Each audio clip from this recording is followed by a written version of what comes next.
Welcome out, everybody. We're here with Adam Berezowski, and we're talking about becoming epic.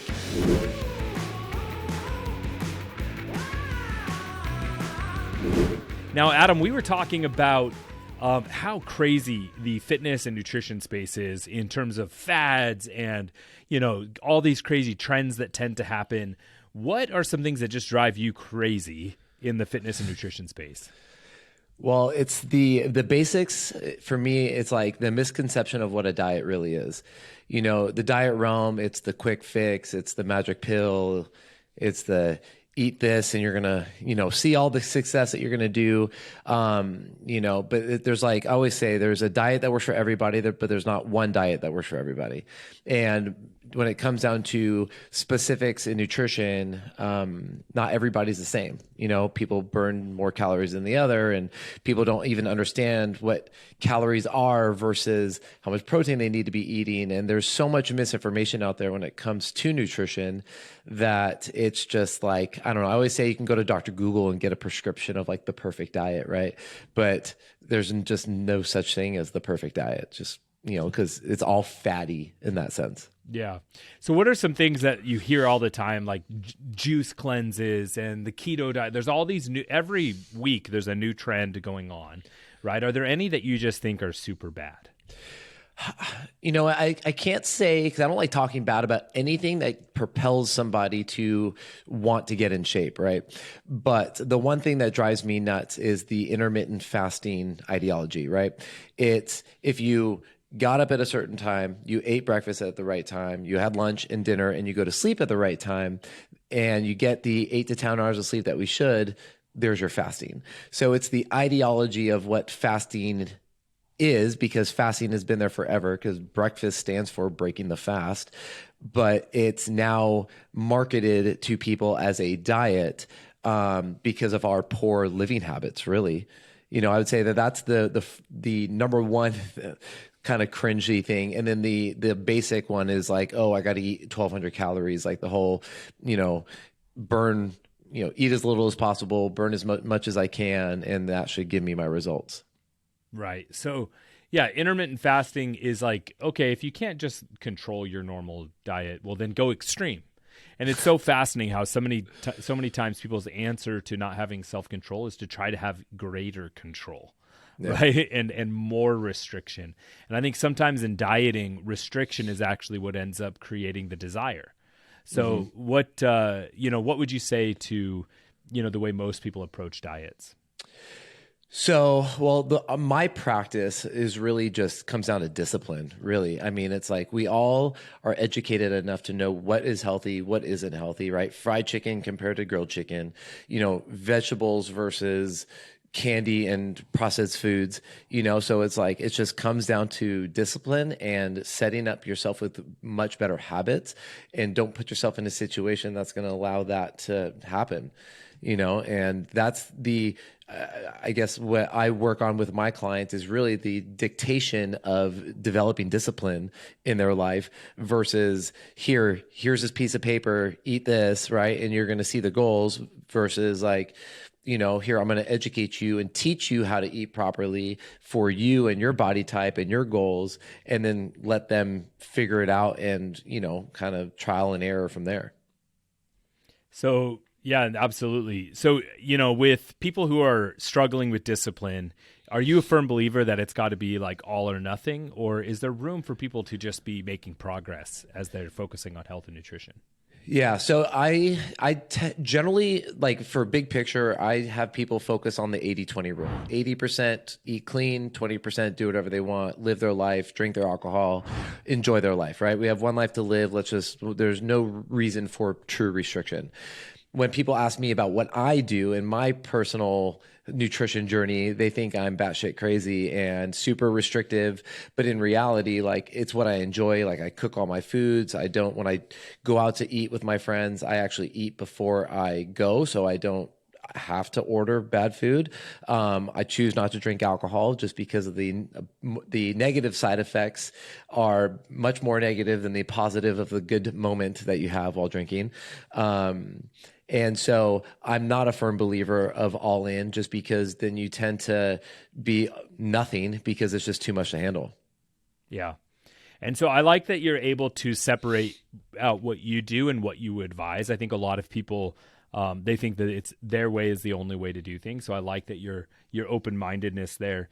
If there is someone who's just getting started in their fitness journey and they're wanting to take their nutrition a little bit more seriously, is there a piece of advice that you have for them to just like, hey, here's something to start with? Like, here's your first easy win.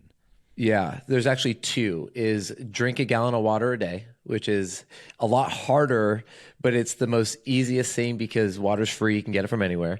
And then number two is eat as much protein as your goal body weight. So whether you're losing weight or gaining weight, eat your goal body weight in grams of protein. So if you want to be 198 pounds, you want to eat 198 grams of protein. So that's kind of like just simple rule of thumb and two easy wins that you can, start with right now. But in the grand schemes of a picture, find a coach, somebody to teach you how to eat properly for you and your body type. Because even I have a coach, because my coach, I am a coach and I have a coach because every coach needs a coach. But those are the two, I'd say, quickest wins that somebody can have. And then also walk 10,000 steps a day. Oh man. So there's a sneaky little third one. Yep. Yeah, that's huge. What, with the fitness world being, like we mentioned at the very beginning, so fad-based, so trend-based, I like that you have those simple rules and you kind of have that 80-20 mindset. You addressed, some great ideas on nutrition, but talk to me a little bit more about the importance of having a coach. I mean, you have a coach, you are a coach, right? It's a big deal. What is the right, healthy relationship of a coach and coachee,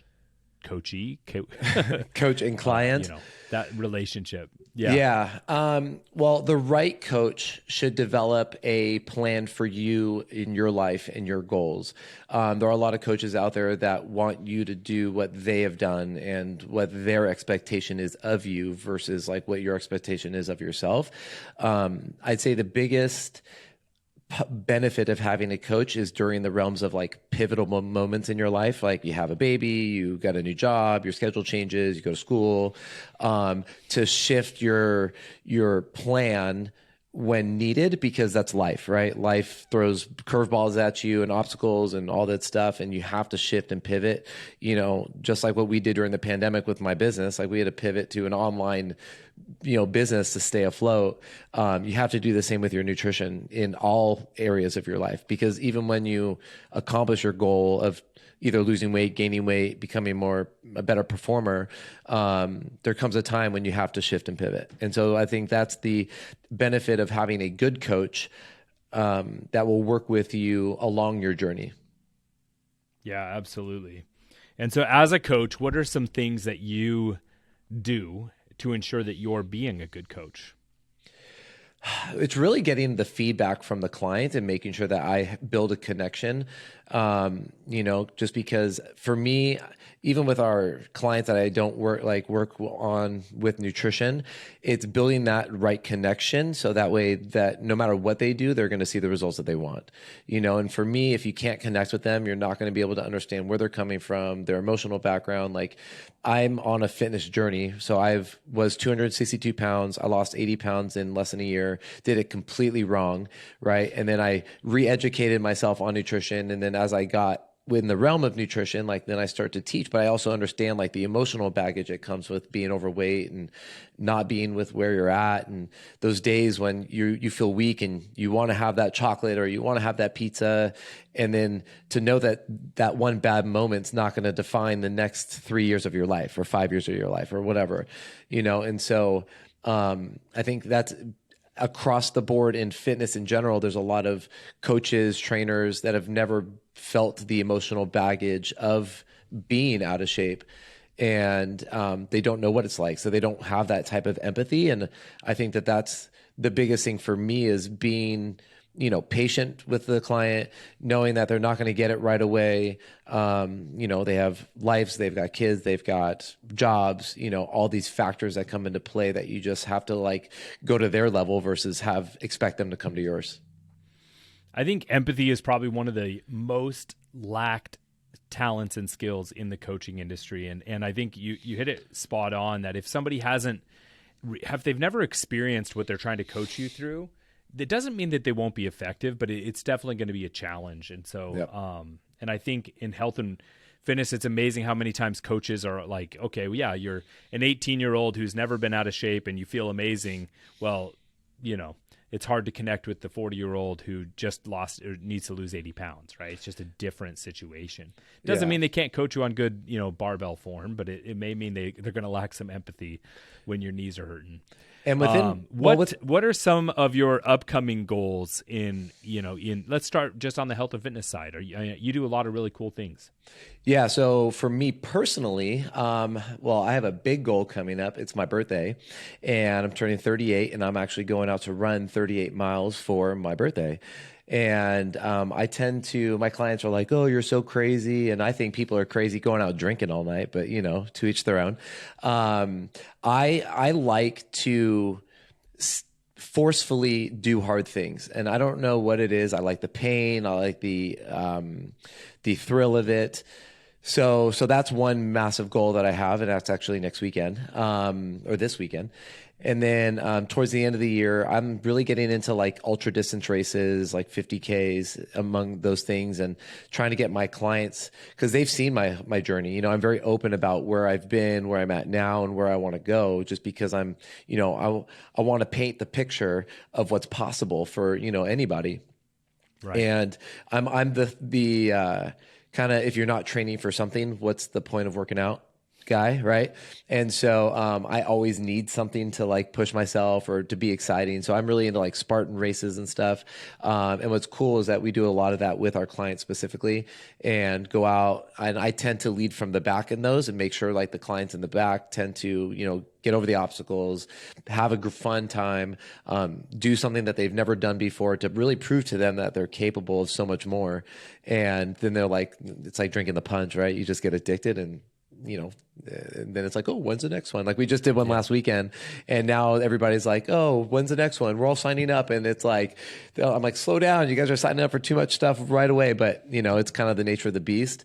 But that's really what I want to cultivate in my culture, is just the community of overcoming, doing hard things, purposeful, knowing, basically proving to yourself what you're capable of, to know that really you can accomplish anything you set your mind to. Awesome. Guys, this has been Adam Berezowski, and if you're interested in becoming epic, or if you know someone who wants to be more epic, share this with them, leave a comment, and let Adam know what you want to learn more about and what you want to hear, and have an amazing day.